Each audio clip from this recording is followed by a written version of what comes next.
अरविंद केजरीवाल कुछ बड़ा ऐलान कर रहे हैं। कई वादे किए जाते हैं जाति के नाम पे, कई वादे समाज के निचले तबके के लिए किए जाते हैं और कई वादे कुछ चंद उद्योगपतियों के लिए किए जाते हैं। ये ऐसा क्यों करते हैं? क्योंकि बाकी पार्टियों ने धर्म और जाति के नाम पे अपने वोट बैंक बना रखे हैं और बड़े बड़े उद्योगपतियों को खुश करना होता है, क्योंकि उनसे चंदा लेना होता है। तो ये एक तरह से बड़े उद्योगपति उनके नोट बैंक हैं और बाकी लोग उनके वोट बैंक हैं। इस वोट बैंक और नोट बैंक के बीच में एक बहुत बड़ा ऐसा वर्ग है जो पिस के रह गया है। वो ना इधर का है ना उधर का है, और ये वर्ग है भारत का मिडिल क्लास। कोई भी पार्टी आज मिडिल क्लास के हित की बात करने को तैयार नहीं है। ऐसा क्यों है? आजाद भारत के 75 वर्ष में एक के बाद दूसरी पार्टी आई, एक सरकार के बाद दूसरी सरकार आई, और इन सब लोगों ने मिडिल क्लास को दबा के, डरा के, निचोड़ के रखा हुआ है। मिडिल क्लास और सरकार का एक बड़ा अजीब रिश्ता है। मिडिल क्लास के लिए ये लोग कुछ करते तो नहीं है, लेकिन जब जब सरकार को इनकी जरूरत पड़ती है तब तब मिडिल क्लास के ऊपर सरकार हथियार चला देती है, चाकू चला देती है, और ये हथियार है टैक्स। लाखों करोड़ों की संख्या में मिडिल क्लास टैक्स भर भर के देता है देश चलाने के लिए, लेकिन बदले में मिडिल क्लास को क्या मिलता है?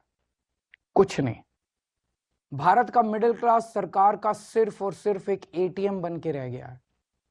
सच बात तो यह है, the Indian middle class is victim of tax terrorism. आखिर ये मिडिल क्लास कौन है? टीचर हैं, डॉक्टर हैं, आईटी प्रोफेशनल्स हैं, इंजीनियर्स हैं, अकाउंटेंट हैं, बैंकर हैं, दुकानदार हैं, लॉयर्स हैं। इन जैसे हजारों सामान्य लोग जो मिलके हमारा देश चलाते हैं, ये मिडिल क्लास है। और इन सब के मतलब मिडिल क्लास के क्या सपने होते हैं?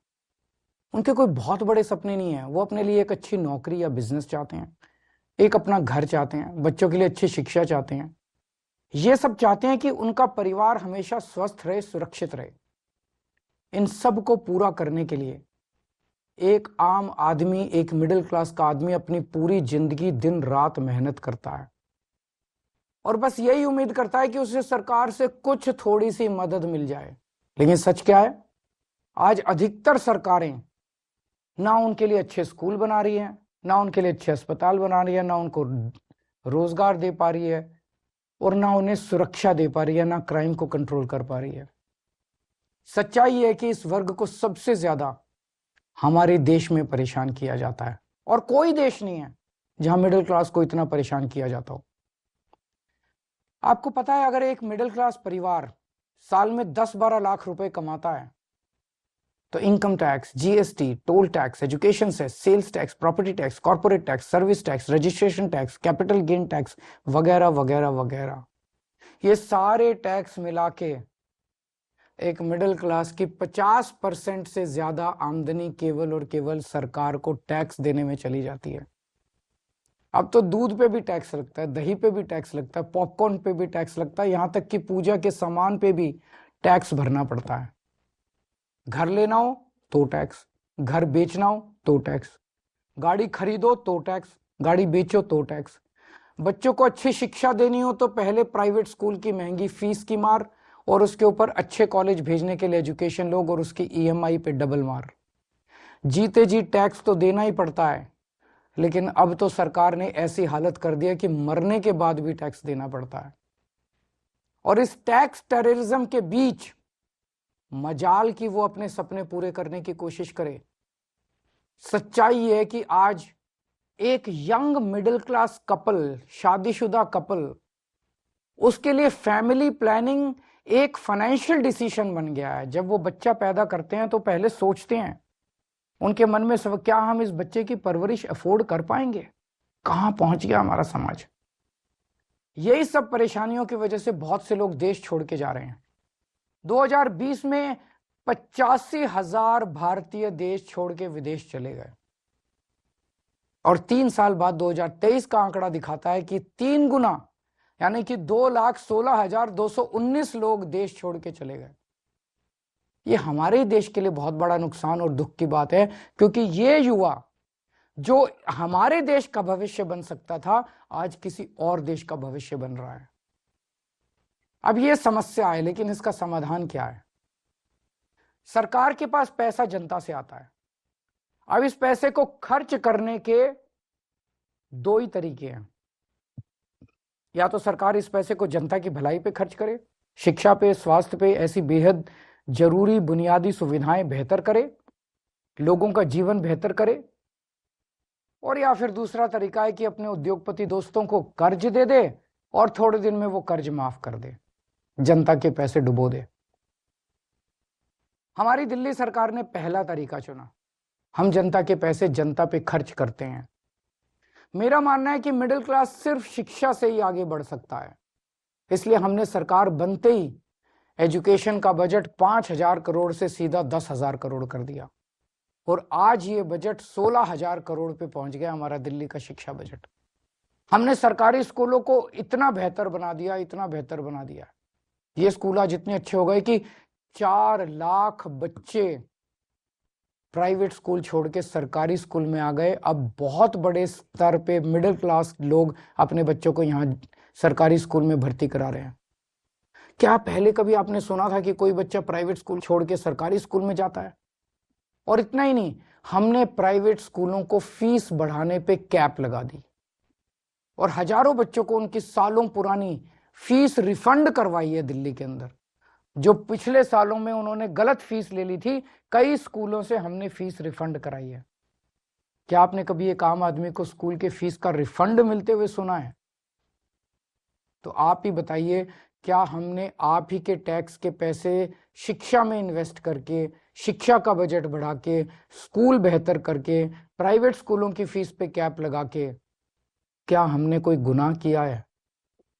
हमने मिडिल क्लास को महंगाई की मार से बचाने के लिए बिजली और पानी के बिल कम कर दिए।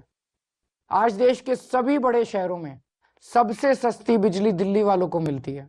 और इतना ही नहीं, हमने आपके टैक्स का पैसा इंफ्रास्ट्रक्चर में इन्वेस्ट करके पूरी दिल्ली में बिजली की सप्लाई 24 घंटे कर दी, जबकि 10 साल पहले दिल्ली में 8 से 10-10 घंटे के पावर कट लगते थे। ये करके मिडिल क्लास को अगर हमने थोड़ी सी राहत पहुंचाई है, तो क्या हमने कोई गुनाह किया है? हमने सरकारी अस्पताल बेहतर बनाए। सरकारी अस्पताल से रेफर होकर प्राइवेट अस्पताल जाने वालों की सारी सर्जरी फ्री कर दी। आपको जान के ताज्जुब होगा कि हमारे मोहल्ला क्लिनिक की सबसे ज्यादा डिमांड दिल्ली के मिडिल क्लास इलाकों से आती है। तो क्या आपके टैक्स के पैसों से अच्छे अस्पताल और अच्छे मोहल्ला क्लिनिक बना के एक आम आदमी को अच्छा इलाज करके हमने कोई गुनाह किया है क्या? अब इस मिडिल क्लास के अंदर भी एक वर्ग है जिनके बारे में सरकार ने कभी नहीं सोचा, वो है हमारे सीनियर सिटीजन। सीनियर सिटीजन्स ने, हमारे बुजुर्गों ने पूरी जिंदगी ईमानदारी से टैक्स भरा। मोटे मोटे तौर पे देखें तो एक एवरेज मिडिल क्लास का आदमी रिटायर होते होते कम से कम अपनी पूरी जिंदगी में 1 से 1.5 करोड़ रुपए का टैक्स तो दे ही देता है। इसके बदले में उसको क्या मिलता है? भगवान ना करे उसको कोई बड़ी बीमारी हो जाए, ना उसको इंश्योरेंस कंपनी कुछ देती, ना सरकार उसका हाथ पकड़ती। इसलिए आने वाले चुनाव के बाद हम दिल्ली में संजीवनी योजना लागू कर रहे हैं। इस योजना के तहत 60 साल से ऊपर के सभी सीनियर सिटीजन्स को सरकारी और प्राइवेट अस्पताल में बिल्कुल फ्री इलाज मिलेगा। तो आप बताइए, अगर आपके टैक्स के पैसे से आपके घर के बुजुर्गों को ही नहीं, पूरी दिल्ली के हर बुजुर्ग को अच्छा इलाज मिल जाए, तो क्या हमने कोई गुनाह किया है क्या? कभी सोचा आपने, जब यही चीज दूसरे देशों की सरकारें करती है तो हम वाह वाह करते हैं, यूरोप, लंदन, पेरिस, वो लोग करते हैं तो हम वाह वाह करते हैं, लेकिन हमारे देश में हम सब इसके खिलाफ बोलते हैं। ऐसा क्यों होता है? इसका कारण है कि सरकार ने मिडिल क्लास को एक तरह से मानसिक गुलाम बना दिया है। जब आपका ही टैक्स में दिया हुआ पैसा आपके ऊपर खर्च होता है या समाज पे खर्च होता है, तो उसको फ्री की रेवड़ी कह के आपका अपमान किया जाता है। हाँ, ये बात तो सच है कि आपके पैसों से बहुत सारे गरीबों को भी बिजली पानी मुफ्त मिलती है, बस ट्रैवल मुफ्त मिलता है, आप सोचते होंगे मेरे पैसे से किसी और पे ये क्यों लगाया जा रहा है, लेकिन आज मैं आपसे कहना चाहता हूं इसका जवाब मुझसे बेहतर आपके माता पिता देंगे। आज हमारे जो छोटे छोटे शहरों में मिडिल क्लास है ना, इनमें से 99% के माता पिता गरीब थे। उन्होंने अपने खून पसीने की कमाई से गरीबी से मिडिल क्लास तक पहुंचने का सफर तय किया है। उनसे पूछ के देखना, उनको सरकार अगर थोड़ी सी मदद दे देती, उनको सरकार से थोड़ी मदद मिल जाती, थोड़ी सहूलियत मिल जाती, तो उन बचाए हुए पैसों को जोड़ के वो क्या क्या कर सकते थे। मुझे यकीन है कि उनका जवाब ये होता कि वो पैसा वो अपने बच्चों के भविष्य के लिए संवारते, यानी आपकी जिंदगी बेहतर करने में लगाते आपके माता पिता। इसी तरह जब जनता का पैसा जनता पे खर्च होता है तभी देश का निर्माण होता है। लेकिन ताज्जुब की बात यह है कि करोड़ों की तनख्वाह पाने वाले, लाखों की गाड़ियों में घूमने वाले, महंगे महंगे सूट पहनने वाले पत्रकार एयर कंडीशन स्टूडियो में बैठ के मिडिल क्लास को मिलने वाली छोटी छोटी राहतों पे सवाल उठाते हैं। बड़े बड़े सरकारी कोठियों में रहने वाले नेताओं को आप ही के पैसों से फ्री बिजली मिलती है, आप ही के पैसे से फ्री पानी मिलता है, आप ही के पैसे से ऐशो आराम की सारी सुविधाएं मिलती है, तब उसे फ्री की रेवड़ी नहीं कहते। हमने दिल्ली में मिडिल क्लास को राहत देने की पूरी कोशिश की और आगे भी हम करते रहेंगे। मिडिल क्लास को ऊपर पहुंचाने में कोई कसर नहीं छोड़ेंगे, उनको राहत देने में कोई कसर नहीं छोड़ेंगे। और आज हम केंद्र सरकार से भी ये अपील करते हैं कि हमारे देश के असली सुपर पावर भारत के मिडिल क्लास को पहचाने। आज मैं ये ऐलान करता हूं कि मैं और आम आदमी पार्टी सड़क से लेके संसद तक मिडिल क्लास की आवाज बनेंगे, उनकी आवाज उठाएंगे, उनके मुद्दों को उठाएंगे। आज से 2 हफ्ते के बाद देश का अगला बजट आने वाला है। इस लोकसभा के सत्र में आम आदमी पार्टी के सांसद मिडिल क्लास के मुद्दे संसद में उठाएंगे। मिडिल क्लास की आवाज की गूंज अब संसद में सुनी जाएगी। हम ये मांग करते हैं कि देश का अगला बजट मिडिल क्लास को समर्पित हो। आज मैं केंद्र सरकार से 7 डिमांड कर रहा हूं, 7 पॉइंट डिमांड्स मिडिल क्लास की तरफ से। पहला, शिक्षा का बजट 2% से बढ़ा के 10% किया जाए, प्राइवेट स्कूलों की फीस पे लगाम लगाई जाए पूरे देश में। दूसरा, उच्च शिक्षा के लिए, हायर एजुकेशन के लिए सब्सिडी और स्कॉलरशिप्स दी जाएं। तीसरा, हेल्थ का बजट भी बढ़ा के 10% किया जाए और हेल्थ इंश्योरेंस से टैक्स हटाया जाए। चौथा, इनकम टैक्स की छूट की सीमा को 7 लाख से बढ़ा के कम से कम 10 लाख किया जाए। पांचवा, एसेंशियल कमोडिटीज के ऊपर, आवश्यक वस्तुओं के ऊपर से जीएसटी खत्म किया जाए। छठा, सीनियर सिटीजन्स के लिए मजबूत रिटायरमेंट प्लान और पेंशन की योजनाएं बनाई जाएं और देश भर में सभी सरकारी और प्राइवेट अस्पतालों में सीनियर सिटीजन्स को मुफ्त और अच्छा इलाज दिया जाए। और सातवां, बुजुर्गों को पहले रेलवे में 50% कंसेशन मिलता था जो बंद कर दिया गया, उसे दोबारा चालू किया जाए। ये है हमारा मिडिल क्लास का मैनिफेस्टो। अगर आप हमारे मिडिल क्लास मैनिफेस्टो से सहमत हैं तो हमारी वेबसाइट middleclassmanifesto.com पर साइन करें और आप अपनी भी आवाज केंद्र सरकार तक पहुंचाएं। अगर देश का पूरा मिडिल क्लास एक साथ एकजुट होकर अपनी आवाज उठाएगा तो सरकार की हिम्मत नहीं है कि वो आपकी आवाज ना सुने। सरकार को आपकी आवाज सुननी पड़ेगी। नमस्कार, जय हिंद।